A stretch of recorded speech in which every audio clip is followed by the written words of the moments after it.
Well, I guess we're getting a little snobby today.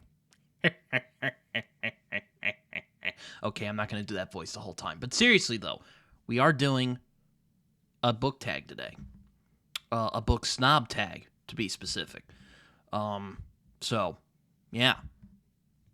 Should be fun. Hello, everyone. Britton here, also known as Some Okie Dude. And the other day, I watched a video from my BookTube uncle, John Minton. He did a video with the guys from Tutor Ramble, who are also pretty cool people, doing the Book Snob Tag. It's kind of been making its rounds here on the BookTube sphere, and I thought, I should get in on this, because, I have a very diverse taste in literature, right? And everyone's always like, but Britton, you have such a diverse taste, and you're so well-read for how young you are. So I thought it would be fun to do the Book Snob Tag, because, I'm a very snobby guy, obviously. But anyway, so yeah, there's 10 questions here on the Book Snob Tag. 10 very serious, very important questions. It was also made by a guy called That Reading Guy 28. I'll try to tag him down below if I remember, but he's the one who created this tag. Philip and Alan and Joanna, if I remember correctly, did this. Then John, Jacob, and the two guys from Tutor Ramble, Richard and Austin, did it.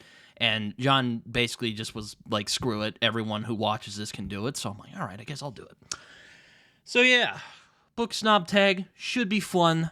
I'm going to be as pretentious as possible. So if you click off this video, I'm sorry, what can I say? It's my taste. I'm kidding, by the way. Please watch this all the way through. I like the views and subscribers. Anyway, I'm going to stop stalling. I have 10 questions here, 10 very important, very serious questions on the topic of book snobbery that I must answer here today. So, I guess we should get into it without too much more stalling. So, let's do it. Number 1, what is your definition of book snobbery? Now, this was a good question. I had to think about this for a little bit. I guess my definition of book snobbery is when someone kind of dismisses a genre out of hand because, I don't know, it sounds silly, or they've read other literature when they grew up. One of my favorites is when they're like, oh man, I used to read fantasy when I was a kid, but then I grew up and read all these other books that, yada yada yada. You've heard it before. I don't really know if that's snobbery. It is a little bit, but not really. But I would say that snobbery in general for me is when someone just kind of dismisses something out of hand because, they've listened to stuff that they think is better, or watched or read or whatever. So, yeah, that would be my definition of book snobbery. I'm trying to keep it as simple and concise as possible because, that could go into a whole conversation that would last a while, we'll say. So, yeah, that's my answer for number 1. What is book snobbery? People who dismiss genres out of hand without really giving it its due diligence. I feel like that's not really fair, and I feel like, if you're really snobbish about stuff, then you don't really give things a fair shake, if you will. So, yeah, that's my answer. Number 2, is there a genre type that you would never consider reading? This was another hard one, because I'm like, I try to read as much as I possibly can, even in stuff that I generally wouldn't read otherwise. Like, I've read, bigwig literary books. I've read, postmodern books. I've read romance. I've read romantasy, which, ew. And, I mean, okay, well, not ew, but the one I read wasn't that good. No shade to the romantasy fans. But generally, I will read just about anything. I will read the trashiest book imaginable, or I will read the most sophisticated, this is goated literature type of stuff. So, I don't discriminate, usually. I did think about it. I'm like, romantasy? No, because I've only read one romantasy, and I don't want to just knock that genre off, and it just feels like a low hanging fruit, and also I've only read one, so that's not really fair. I thought about romance, but then there's some romances I've enjoyed. I mean, my favorite book of all time is a romance, so, I mean, what am I going to say? No on romance. But one that really came to my mind that really bothers me as a person, self-help books. Don't like them. Yeah, my dad reads a lot of them, which, I mean, if Dad overhears this from his office, I love you, Dad. I just don't like those self-help books that you read. Yeah, I just don't like self-help stuff. I generally hate those guys who get on stage and are like, oh man, if you just believe in yourself and work hard, you'll make things happen. I hate that. I think it is so inane. It's like, it's so, like, I don't like self-help books. I don't like them. I don't think I'll ever read self-help unless my dad, like, cajoles me into reading one of his Gary Vee books, which I'll give Gary Vee some credit. He actually seems like he knows what he's talking about, and he's not just some, like, oh, if you believe in yourself, you'll get out there. You know, none of that. So maybe I'll read Gary Vee. But aside from that, I am not reading self-help stuff because that stuff just irritates the crap out of me. I really don't like self-help stuff, and I don't think I'll be reading any self-help stuff anytime soon. Again, I'll only maybe make an exception for Gary Vee, because he actually seems like a pretty down-to-earth guy for the most part, so yeah.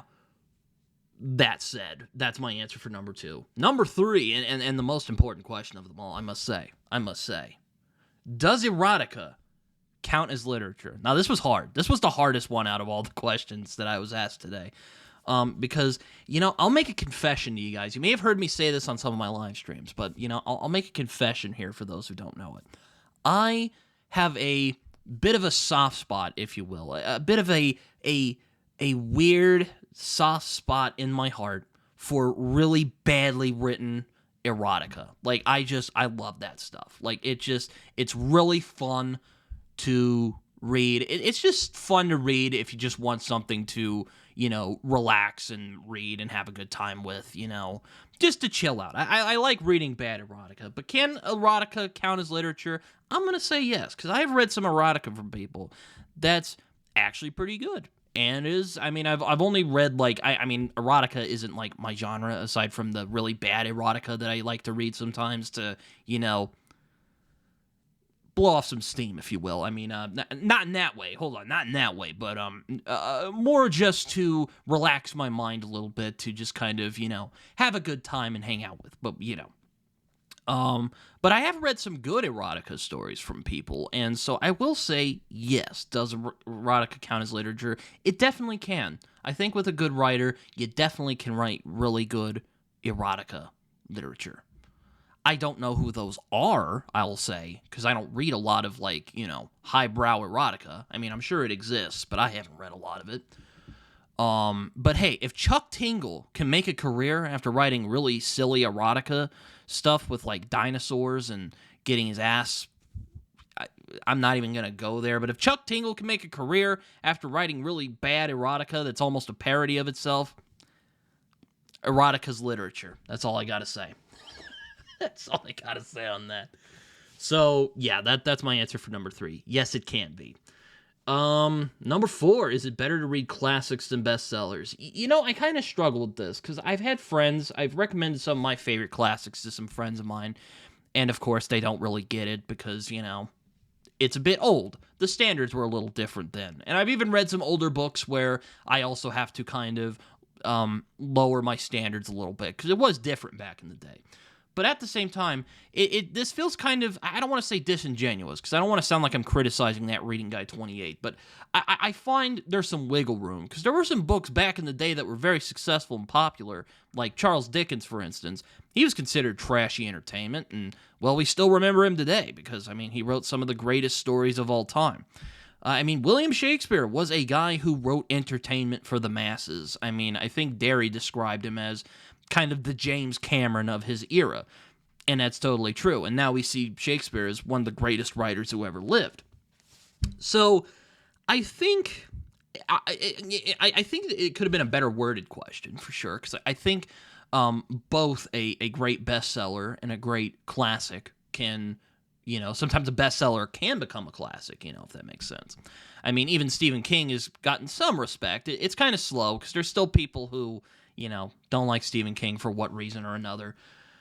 But let me think. I do think that there are some classic books that really stand the test of time that most people should read, like The Great Gatsby, or Oliver Twist, or The Adventures of Huckleberry Finn, some of my favorite classic books.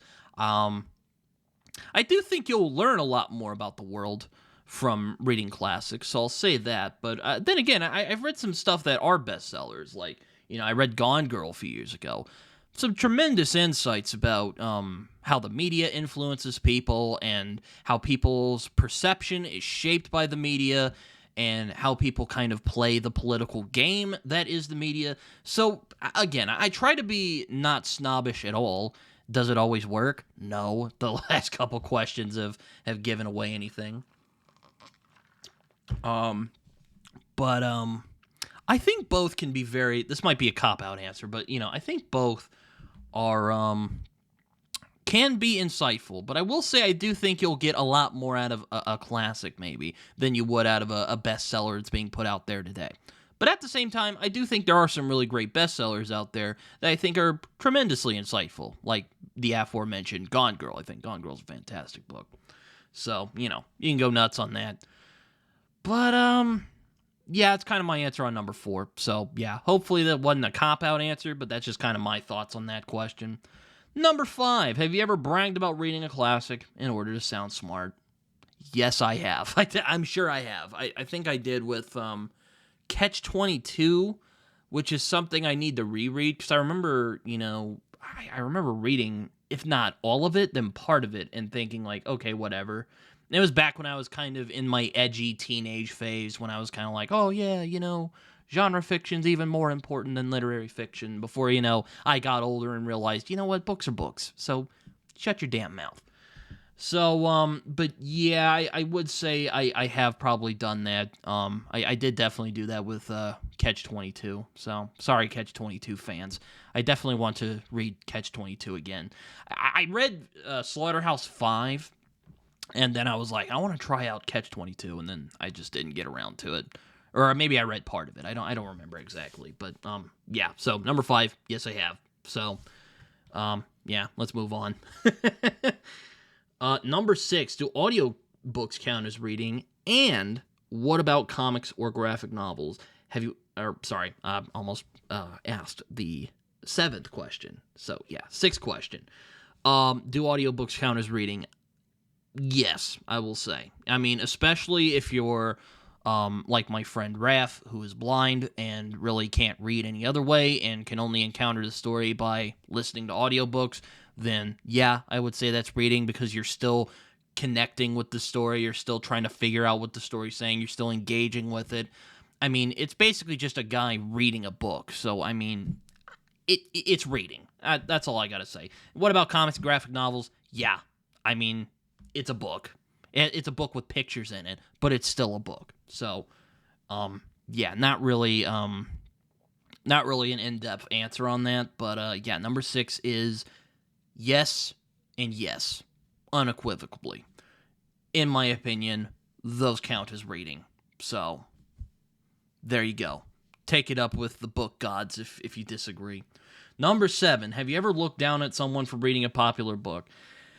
I'm sure I have. I mean, I know I've have some friends and family members who've read Twilight, and I don't say it out loud because, I'm not a jerk, but I have kind of just shook my head like, oh, God, why are you reading that book?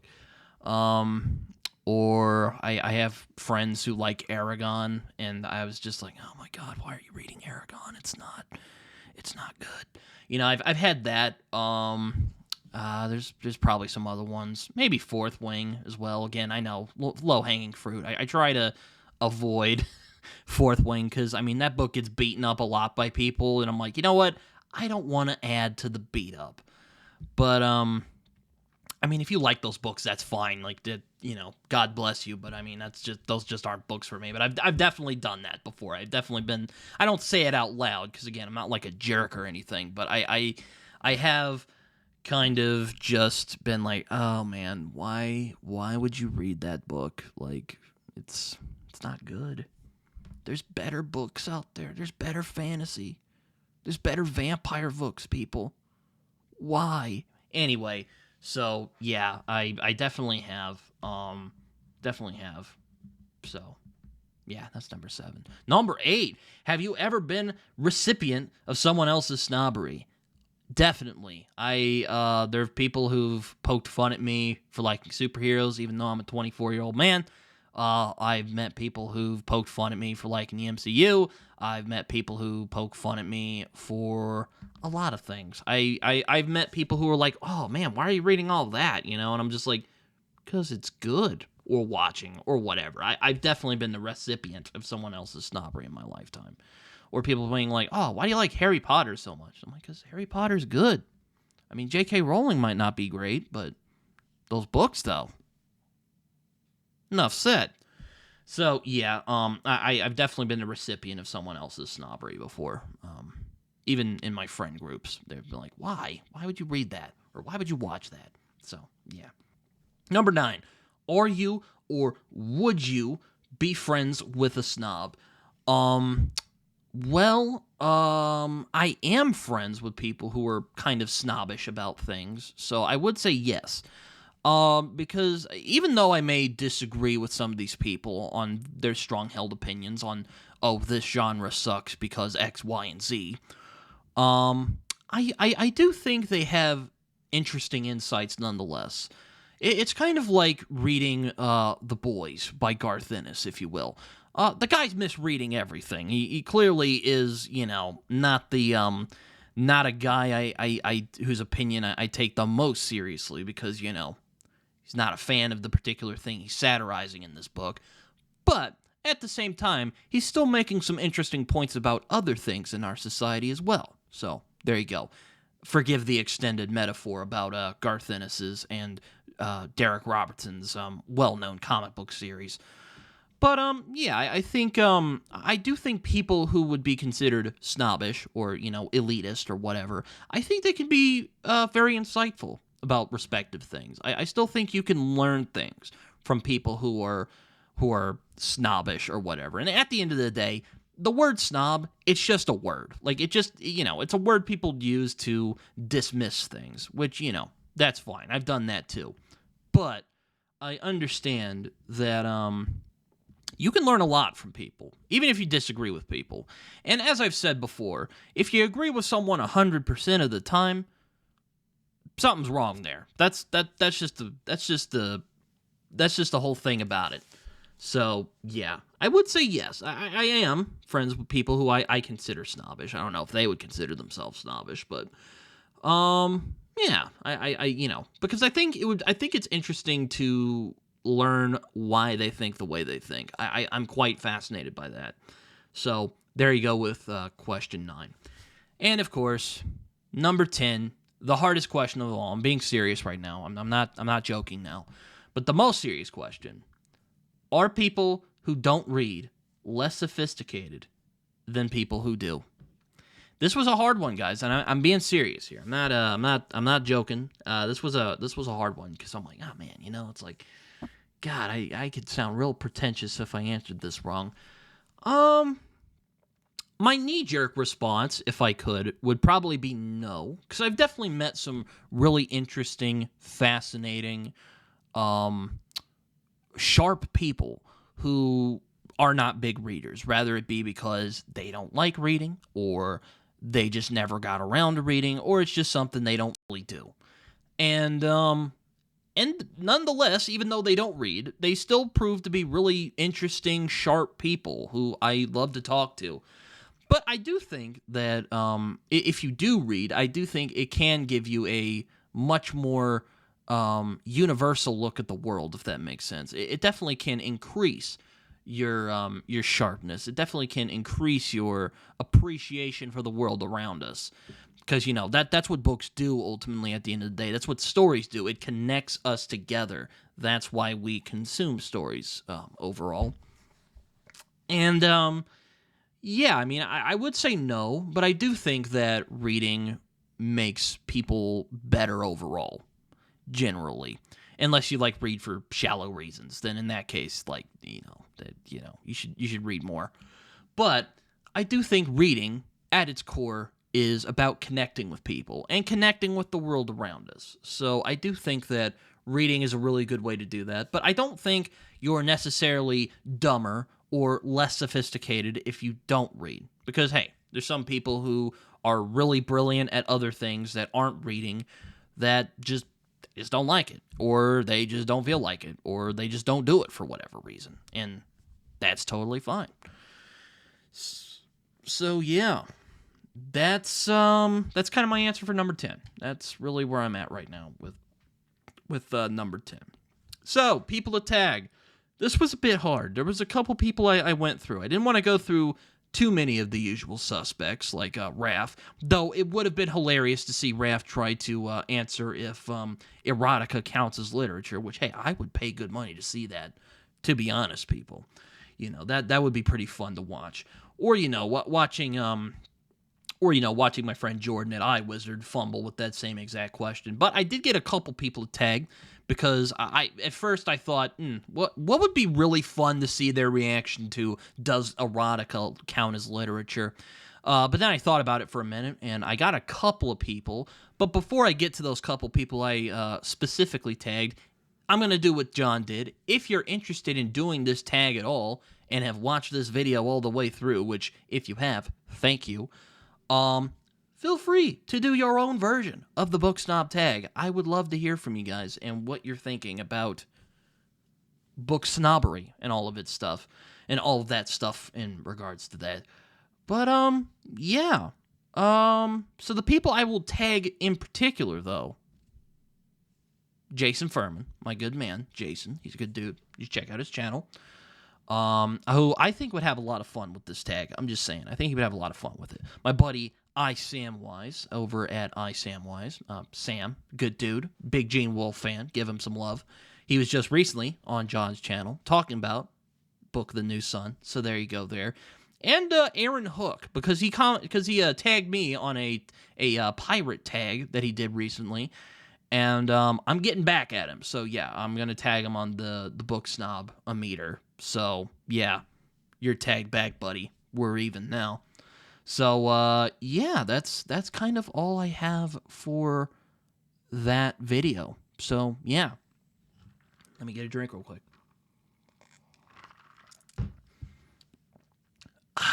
Okay, so hopefully you guys enjoyed this video. That's all I really have for today. If you guys like this video, like, subscribe to all that fun stuff. You can find me on Twitter. You can also find me on Goodreads and Letterboxd, where I write reviews that are probably more coherent than the one you just heard right now. You can also find me on Instagram and Blue Sky, all under Some Okie Dude. I don't use Blue Sky very much, but I am starting to get the hang of it. And like I said before, like, subscribe, comment. I love hearing from you guys. If you guys have your own answers to the Book Snob question, or have funny comments you want to give, or talk about your own views on literature, feel free. I love hearing from you guys. I love seeing the comments on my videos. I like seeing the audience engage with my videos. And as my buddy John Minton likes to say, as BookTube Uncle likes to say, it feels good when you press that subscribe button. I mean, trying to get to 1,000 this year, so hopefully that'll pan out. I would absolutely love if I got to 1,000 this year, but, we're in May, so there's still time. But yeah, that's all I got for today. Hope you guys enjoyed this Book Snob Tag, and the people who've been tagged, good luck. So, until next time, I've been Britton, also known as Some Okie Dude. Till next time, bye-bye.